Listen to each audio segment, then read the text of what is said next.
How to maintain the joy of the Lord. Itang alawas kakabsat, kas panangsango tayo, dagiti panubok, dagiti aramid, obligasyon, dagiti trabaho, that dumapay, masapol nga dakada tayo iti ragsak iti Apo. Philippians chapter 4, verse number 4.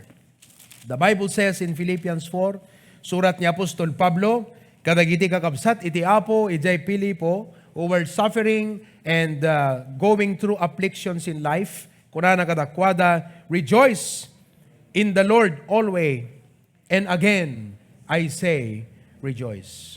Awan ti anyaman na pasamak sirkumstansya uno sitwasyon, nga mabalin, nga mangpukaw iti ragsak tayo, gaputa ti ragsak tayo, adda iti Apo. How to maintain the joy of the Lord. Diba isa karigatan ti biag ti Kristiyano kadi panang maintain tayo. Digiti nga bambanag iti panagbiag. So there are 7 things I'd like to share with this afternoon. How to maintain the joy of the Lord. Would you like to have the joy of the Lord? Amen. You like to maintain the joy of the Lord? Amen? Number 1, stay close. Stay close. Masapol kakabsat, agtalinaed tayo. Stay, the word stay means agtalinaed. Agtalinaed tayo nga nadikit na asidig. Iti Apo. First of all, to the Savior. Let's stay close to the Savior. Ado dagiti banag kakabsat nga mabalin, nga makayadayo iti puso ta iti Apo, but we have to decide and choose to stay close to the Savior. Hanggang umadayo king kuana. Saan ka nga aglamiis king kuana? Psalm 16 verse number 11. Psalm 16 verse number 11. The Bible says, "Thou wilt show me the path of life." Awan sa bali nga makaisuro ka datay the path of life. In thy presence is what? Pakasarakan the fullness of joy. So what do? Stay close with the Savior. At thy right hand, there are pleasures forevermore. Adu dagiti happiness nga masarakan tayo from things of this world. But only the joy, the fullness of joy, and pleasures forevermore come from the Lord. Stay close to the Savior.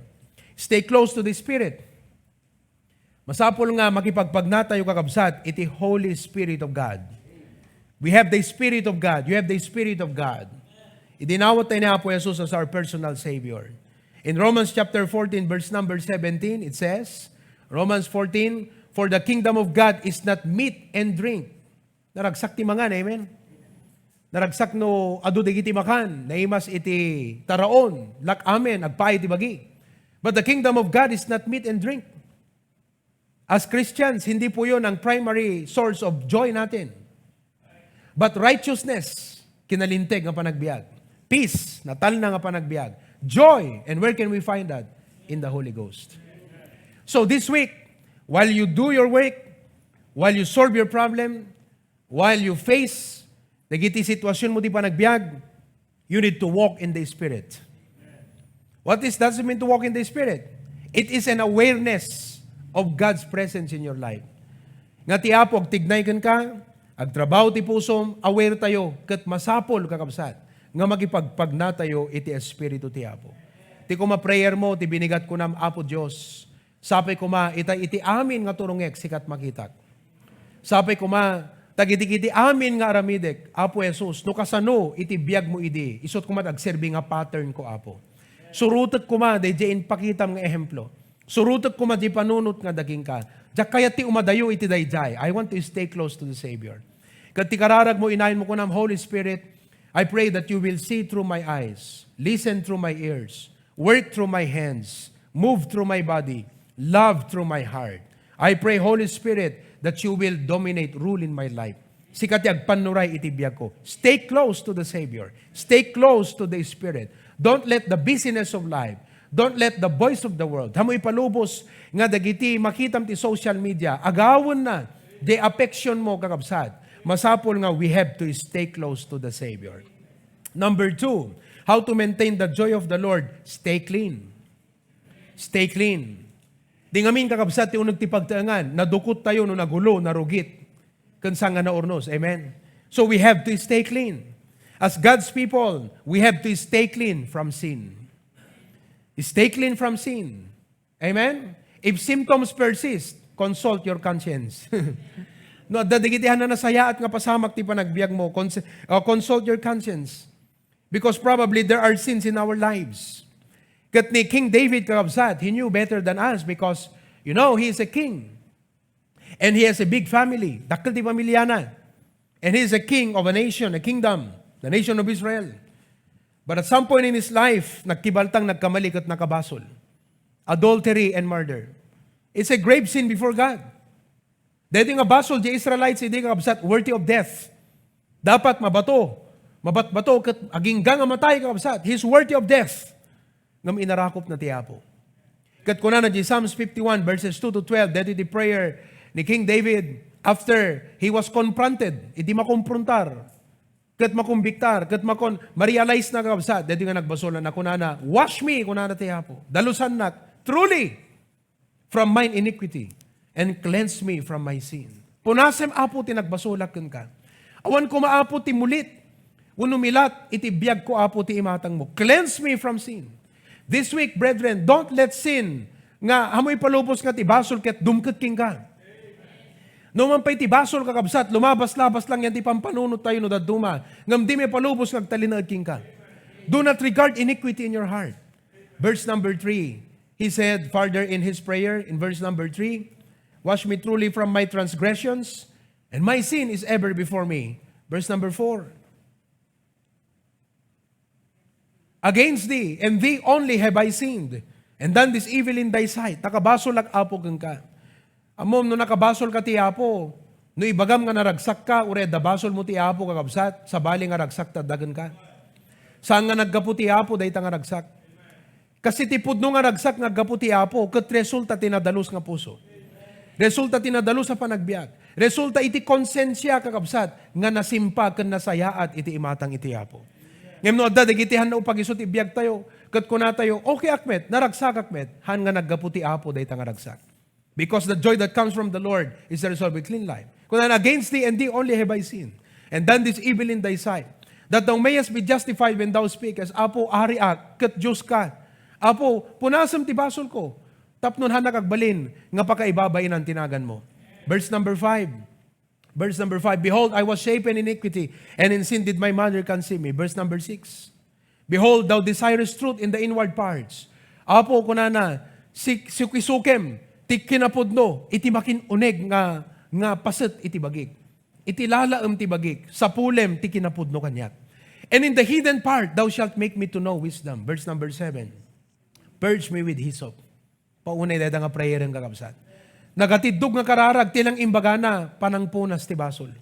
What a blessing. Na I shall be clean. Wash me. Na I shall be whiter than snow. O kakabsat, pasukimat tayo kumati apo. Baka dada, digiti ugali, nga timaod nga nanasaya at tibiyag tayo.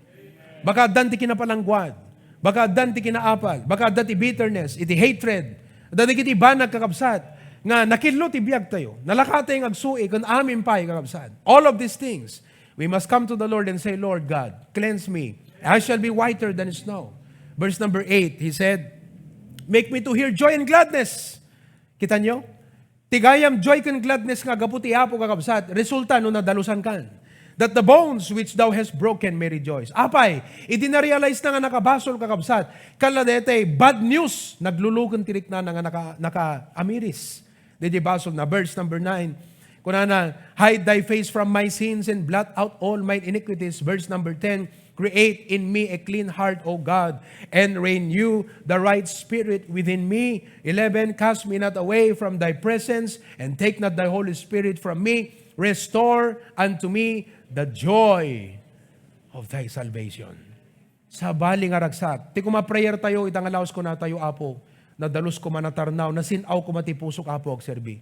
Awang kumat managing kuko na tibiyag ko, awang kumaapo, ti kinahipokrito kanyak. Awang kumat masarakam nga kinakusit, kinaswitik, awang kumat masarakam nga ritwar tibiyag ko, Apo, kat no adaman bilang Apo punasem, dalusan nat. Kat Apo sangwek ko mati problema nga nadalus ti pusok. Sangwek ko mati, iti obligasyon ko nga nadalus, Apo, itibiyag ko. Oh God, search me, cleanse me, stay clean. Stay clean. Amen? Nagduna ka dati nga Pilipino, physically speaking, kakabsat, kala nagrigat ti mapan agubra, uray pa'y taltalon da papanam, uray pa'y carpentry da papanam, uray opisina papanam, no di ka man lang nagdigos. Dati nga tat kadalusan nga taon ti intero nga lubong. Kasi di Amerika, kabsat, damagan nyo di kita data US kung da Canada. Gapot lami is baka man manudag digos. Ken gapot handag lingot kakabsat. Iso nga mayatan ta mamindua mamitlot makalawas. Eket deta mamindua mamitlo may sala aldaw ka tayo. Digos ka tibigat. Sakbay ka nga mapanti aldaw, digos ka man nakapress-press ko nga rik na, amen. Tirabi sakbay ka nga maturog kala nagmadijerik na nga maturog nga di ka naglabar, uno di ka nagtoothbrush, uno di ka nagdigos. Stay clean. Bagam takabay mo, stay clean. Stay clean. The joy of the Lord comes to a clean heart. Amen. Mr. Clean, di ka sa pulam. Okay. Katamom no, nagdalus ka ti joy. Amen. Ragsak ti itod na. Number 3, kakabsat. How to maintain the joy of the Lord. Stay close, stay clean. Number 3, stay in the closet. Stay in the closet. Hana ka nasawang agmalmalam ka nga daka di kwartuyo. But it means that you stay in the closet with supplications.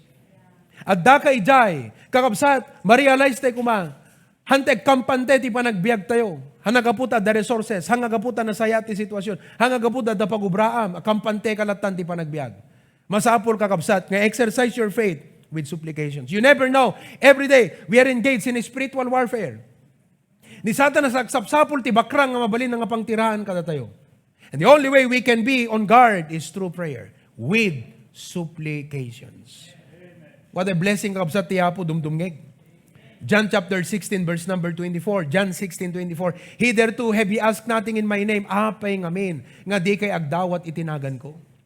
Dumawat kayo ket madan kayto that your joy may be full. I hope kakabsat kay ti dayting aldaw adu dagiti answered prayers tayo. Dimawat tayo tinagan ni Apo in the name of Jesus Christ, and ye shall receive that your joy may be full. Stay in the closet with supplication. Sante baybayan kakabsat. Hante ko mga agubra nga dete, hante nga nakapagkararag. Start the day with prayer and everything will fall in its proper order. 7 days without prayer makes 1 week. 7 aldaw nga awang karkararag kakabsat, pagkapsutan na tayo. Nakapsut tayo kabsat no awan iti kararag. We can only accomplish things that has eternal significance and permanent significance through prayer. When we work, we work. But when we pray, God works. Nagtrabaho ka, ada ma-accomplish mo. Ngam nagkararag ka, tiyapo di agtrabaho. So work and pray. Pray and work. Watch and pray. Pray and watch. Eat and pray. Drive and pray. Ngam kagkitkidem.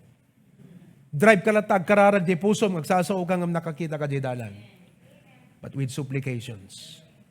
Stay in the closet with the scripture. Stay in the closet with the scripture. Ag-devotion ka, amen? Ag-devotion ka, agbasa ka ti sa utiapo. Imutagtakam, saan lang agbasbasa? Imutagtakam, anagam, utubam, amirisam. Iti sa utiapo, kat kitaam ti panakayaplikar na ti biyag mo. Stay in the closet with the scriptures. Jeremiah 15:16. Jeremiah 15:16. Thy words were found. Amo yung amin di Old Testament, di Israel, idi kabsat. Manulat copies ti Bible. So whenever the Bible is there, kat mabasa ka kabsat, people will gather and listen to it. Thy words were found. Kat kuna ni Jeremiah, and I did eat them. Kinnan ko kunana. Deti ti taraon tayo kakabsat, ti makinunag nga kinatao tayo. The Word of God. And thy word was unto me, idi, ti panagsaad na kanyak ti saom ko na, ragsak, ken rag-o, iti kaungan ti puso. Was unto me the joy and rejoicing of mine heart.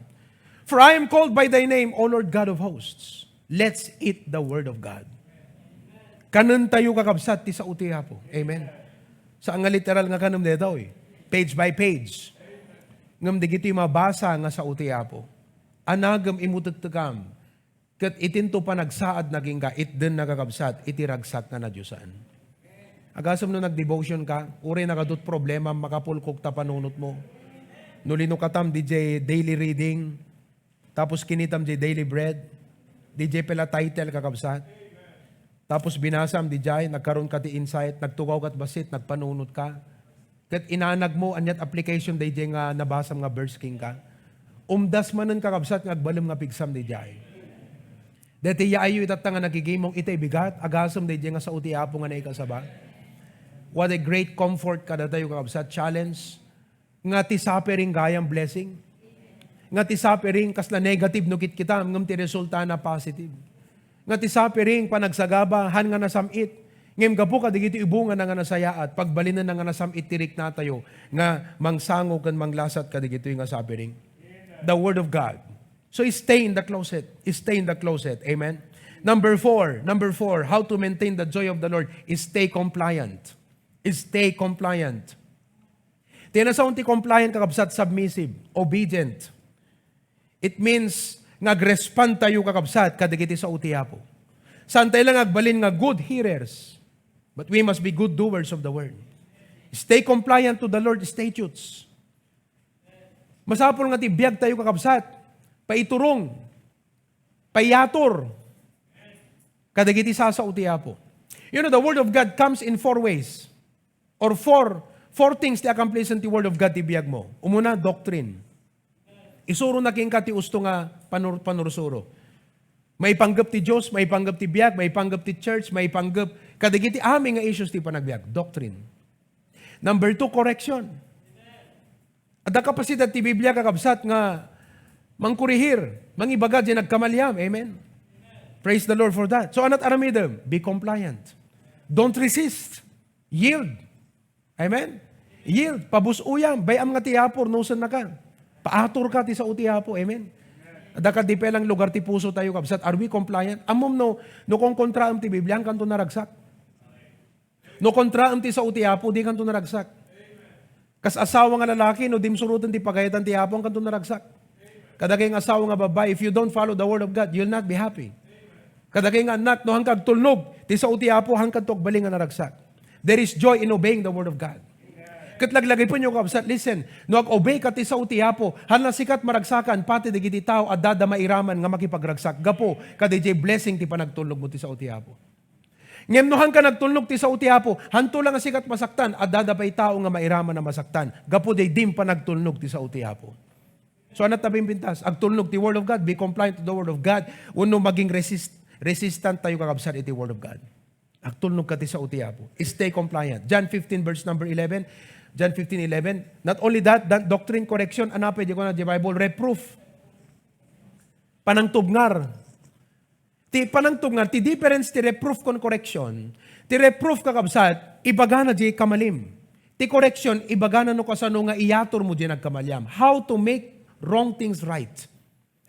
Kasano nga i-straighten mo di kamali. That is correction. Ti reproof, silaw isuna, i-reveal na kakabsat nga madi day di nga inubram. Ma-realize mo, ma-convict mo kung nagpaiso, madi deti yung ubrak, deti iti sa utiapo. So you realize you are wrong. Correction is, how can you correct it? Then the Bible is also given for instruction in righteousness. Isu kakabsat, timangtad kada tayo, iti instruction. Kalat instruction, kasanot pa nangaramid, kasanot agbalegi. Instruction in righteousness. Amen? In John chapter 15, verse number 11, kung natiapo, John 15:11, these things have I spoken unto you, that my joy might remain in you, and that your joy might be full. Oh, tiragsak aggapo kakabsat, kadagiti sa utiapo, ngayon tayo, i-apply, iti panagbiag tayo. Number 5, how to maintain the joy of the Lord. How to maintain the joy of the Lord is stay concerned. Stay concerned. Ano ka na sound ti concern kakabsat? Care.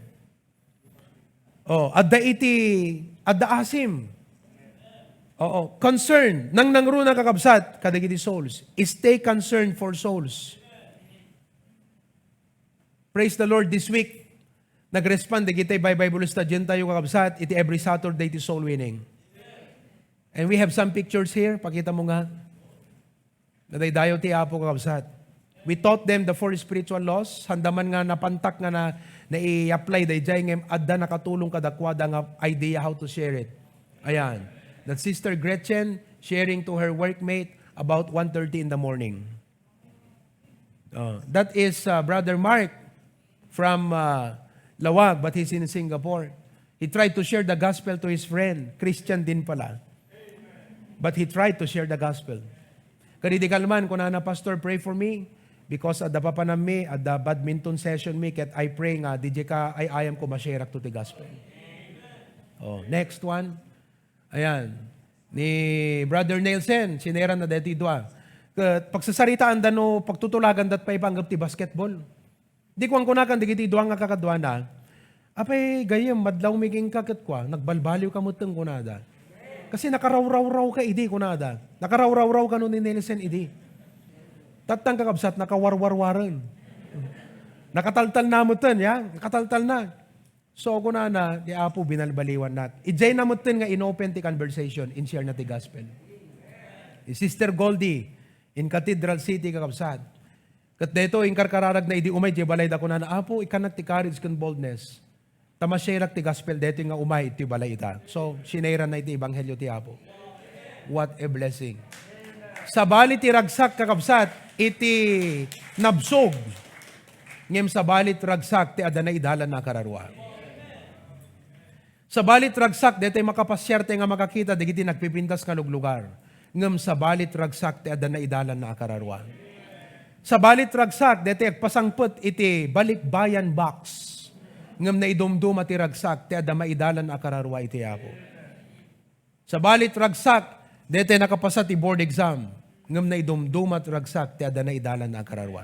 How to maintain the joy of the Lord is stay concerned. Itang alawas kakabsat, dapat adama soul win tayo. Openon tayo ti heart tayo kakabsat para kadigiti unsaved souls and let us share the gospel to them. Mabaling nga pa man nga gawid ka ita, the bit-bit mo nga gospel tracks, may sa uno dua, kat ibunungam kakabsat, kat i-share kami ti gospel. Ni Tito Adrian nag-message siya dito group chat, kat kunana more than 100 ti gospel tracks nga na ibunong na. Agasam ti gagat na kakabsat nga gi-share. Number six. Stay concentrated. Stay concentrated. Or stay focused. Stay focused on the things above. On the things above. Dito iti may nga point, lesson tayo iti bigat kakabsat. Masapul nga, digiti affections tayo are set on the things above. Prepare your heart, set your mind every day. Kunam Lord, aglalalo no, dadigiti, dadakil nga bambanag, iti panagbiag mo, blessings, prosperity, good things in your life. Kunam apo, saan ka di nga digitoy, kat agawon na apo, iti panagayat kuking ka. Saan ka di nga digitoy, apo, kat gapo ka digitoy, lumami iti panakigimong ko. Saan ka di apo, nga kadigito'y blessings nga inted mo kanya, kat lumami isti pa nagserbik kan ka apo. Amen, brethren? Dapat dahi ta kakabsat. That's how to maintain the joy of the Lord. Kasi digiti material things, aglabas da. Dumaan da, aglati da. Maperdi da. Amen? They come and go. So nga digiti nga bambanag, kung tayo apo, saan ka di nga iso, tinakaituunan tirik na kan biyag ko. Naituon ko making ka, tinailangitan, di pa nagserbiking ka. Stay focused. Lastly, number 7, how to maintain the joy of the Lord is stay complete. Kaya na sa hindi complete kakabsat, you are equipped. You are equipped. Dawatam tiya po kakabsat nga ti inaldaw, ti parabor na, agtignay kan ka. Lord, kunam, it's not me but your grace. That is 2 Corinthians 9:8, ipakpakita na, as a result of your generosity and cheerful giving, kunana jay, God is able to make all grace abound toward you. It does not matter how great how difficult the task is, as long as you have the grace of God. Kunam apo, make your grace abound in me. Pabuslunan, pagbalinam nga nabuslon, ti parabor mo apo kanyak. So that, Lord, I am sufficient in all things, complete in all things. And I can abound unto every good work. Maaramid ko apo ti rebenget nga paragan ka. Mo'y absat itang alawas, it's all by the grace of God. Nga maaramid tayo, digiti rebengen tayo. Rebengen tayo ti pamilya tayo, rebengen tayo ti sarili tayo, rebengen tayo digiti anak, rebengen nyo ka digiti naganak, rebengen ti panagserbi, your responsibility, iti eskwela, ti pagubraan. All of these tasks, it's all by the grace of God. Stay complete, stay prayerful, kat kunam, Lord God, make your grace abound in my life. With these 7 things, kakabsat, ingredients, completos, recados, we can maintain the joy of the Lord. We can go ahead, wake up every day with strength, with peace of heart, with hope in our hearts. Why? Because we stay close. Number 2, stay clean. Number 3, stay in the closet. Number 4 is stay compliant. 5, stay concerned. Hamu po kawon deta dadagsen mo't kararwa. Amen? Number 6, stay concentrated. And stay complete. Sufficient unto all good works. Yan na diti kakabsat, ti masapol. Ngay workout mo ti biyag mo. Alin dyan? Saan dyan nangusap ang Panginoon sa'yo? Tamagamang takaabay mo. Kadijay 7. Iyan at nakidilan ti Apo King ka. Kada kayang buy-buya ti live stream, you can post it on the comment section. You can say, Pastor, God dealt with me in the first point or second point. Or Pastor, for me, 5 and 6, or maybe 4 and 7, or maybe all of the above. Amen? The joy of the Lord. How to maintain the joy of the Lord. Sabi ko makakapsat, sa dinuman ti ayan tayo, anyaman di giti aramidan tayo, at dala taragsak kumay ti kaun ganti puso tayo. Tatiragsak tayo, saan nga aggapo, itirwar, no di kat aggapo, iti pa nakipagpagna tayo ti Abo. All of God's people say, Amen.